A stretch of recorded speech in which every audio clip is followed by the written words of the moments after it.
What's up, everyone? Welcome back to another review. This time we're taking a look at Texas Chainsaw Massacre, the beginning, the prequel to the remake. Okay, my overall thoughts on the prequel is this: I like the prequel on par with the original movie. I think this movie is vast improvements over the remake in terms of story and character, though it has things that I'm not so crazy about. And I'm going to illustrate my positives and my negatives right now. Positives. First, I think the cast in this movie is fairly solid. I like Jordiana Brewster as Chrissy. She comes across as very likable and very resourceful. That has a lot to do with her being in a relationship with a character named Eric, played by Matt Bomer, who is a former Marine. And we see Eric teaching Chrissy the things that he learned in the Marines. So that kind of latches onto her and makes her very resourceful. So that when the shit hits the fan, she's not going into things head first. She's actually, she's doing recon. She's scouting out prep. She's scouting out things. So I like that with her character. The character of Eric, like I mentioned before, he's okay too. Him being a Marine, I like the little subplot which with him and his brother Dean play with him and his brother Dean, how Dean was drafted to go to the Vietnam War and Eric re-enlisted so he could protect Dean while going to the war, but Dean does not want to go to said war, so he burns his ID card. So, and the backdrop of this movie takes place during the Vietnam War, pretty much. So, with drafting and shit like that. So, I like that little subplot that goes between those two. The character of Dean's girlfriend, forgot her name. Forgot her name because she's useless. She's literally just there to die. She's a garbage character. I'm sorry. She sucks. She means nothing. So like in terms of protagonists, 3 out of the 4 are not bad. Uh, this movie does a lot of expansion with the Hewitt. We actually get to know their history, which is what I like. Leatherface gets a backstory. We find out that he was actually born in the slaughterhouse and was pretty much thrown into the trash after he was born because the owner of the slaughterhouse took one look at him like, ugh, you disgusting thing, and threw him in the garbage. And that's when we see young Luda May picking trash, sees little baby Leatherface in the trash can, pretty much takes Leatherface home with him, and raises him as her own. Now, the idea of knowing Leatherface's origins, I like it a lot. It's good, because Leatherface is one of those characters that you can give a backstory to. He's not Michael Myers. He's not a faceless killer. Leatherface is a human being. He's not a supernatural entity. In the original continuity, he's pretty much a man-child under the control of his family. In this movie, he's pretty much is adopted at birth for being disfigured. And the movie makes a lot of references and implies that while Leatherface was growing up, he took a lot of mental abuse from bullies and the people like that. So giving this story to Leatherface, it works. Now, and it makes him sympathetic to an extent, but it doesn't overly make him sympathetic, if you know what I mean. It's kind of like Jason in a way. Like you feel a little bit of sympathy for Jason, but you don't outright feel sorry for him as well. And I think that movie, in terms of giving Leatherface a backstory and more of a character, I think it worked in making him sympathetic enough to the point where you're not overly sympathetic with him. Is what I'm trying to get at. So I like all that stuff. I like how we get an explanation as to why the Hewitt family are cannibals. They're pretty much cannibals because they do it out of desperation. The county of Texas that they live in, the slaughterhouses are all being shut down. A lot of the families are being relocated, and food is getting very, very scarce. So, in order to survive, they gotta kill and they gotta eat what they kill. And humans is what they have to do. And it all happens when Hoyt play when the Hoyt, who in this movie we find out his name is actually Charlie, kills the real Hoyt and takes on this guise of the sheriff that we all know and love. And of course, Arlie Army as Sheriff Hoyt, he's fantastic as always. In this movie, Arlie Army is not as over the top. It's not as doesn't have. I'm trying to find what I'm looking for. In this movie, the sheriff is not as exaggerated as he was in the remake. In this one, Arlie Army still maintains that humor, but he plays it more straight and he plays it more menacing and a little bit more creepier. And I love the performance.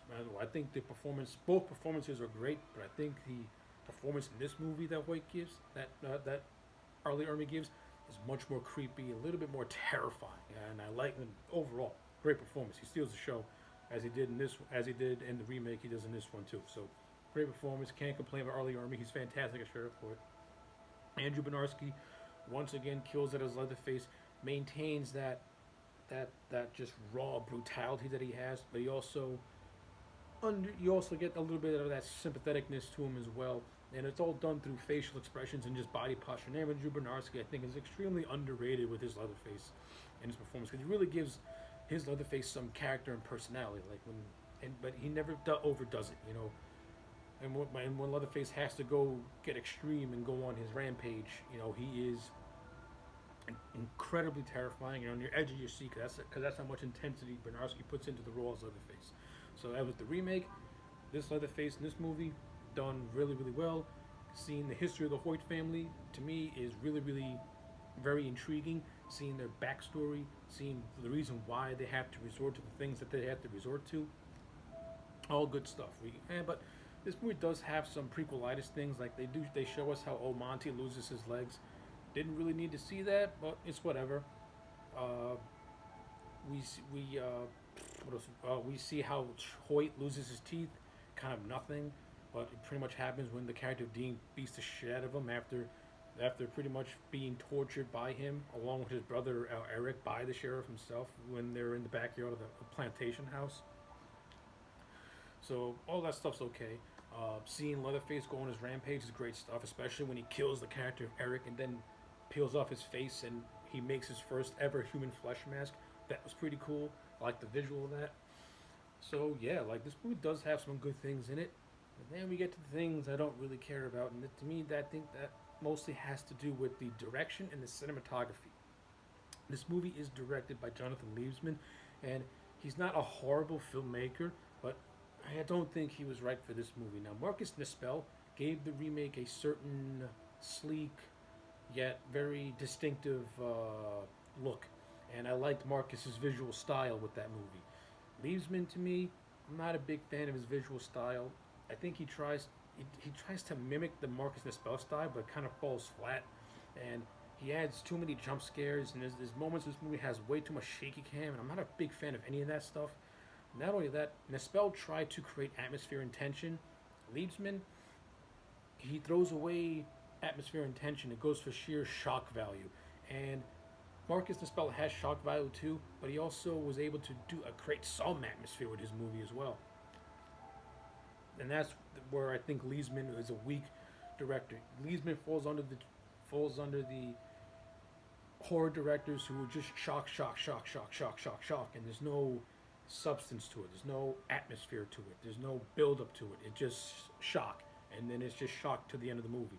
Now, to the movie's credit, they kill off all the main heroes, which is great because it would be kind of stupid if all the main protagonists live, because then you try explaining the remake and how no one between the prequel and the remake were ever able to find the family. So killing off all the protagonists was great. That's actually a good shock, though you see it coming.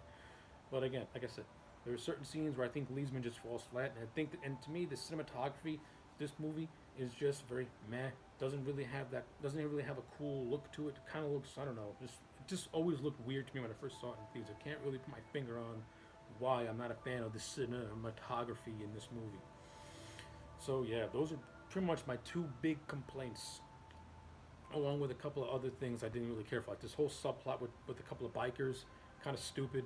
It only has one great scene when Leatherface saws one of the bikers in half, and Arlie Ermy delivers my favorite line in the whole movie, where he pretty much says, "You beautiful bastard, you," to Leatherface, and starts ranting and raving like a madman. This movie's got a couple of dinner scenes, and they're all pretty cool, where pretty much Arlie has some really good speeches that he gives, which I thought were pretty cool, and really showcases is where you really get to see more of a dramatic and more intense Sheriff Hoyt, in my opinion.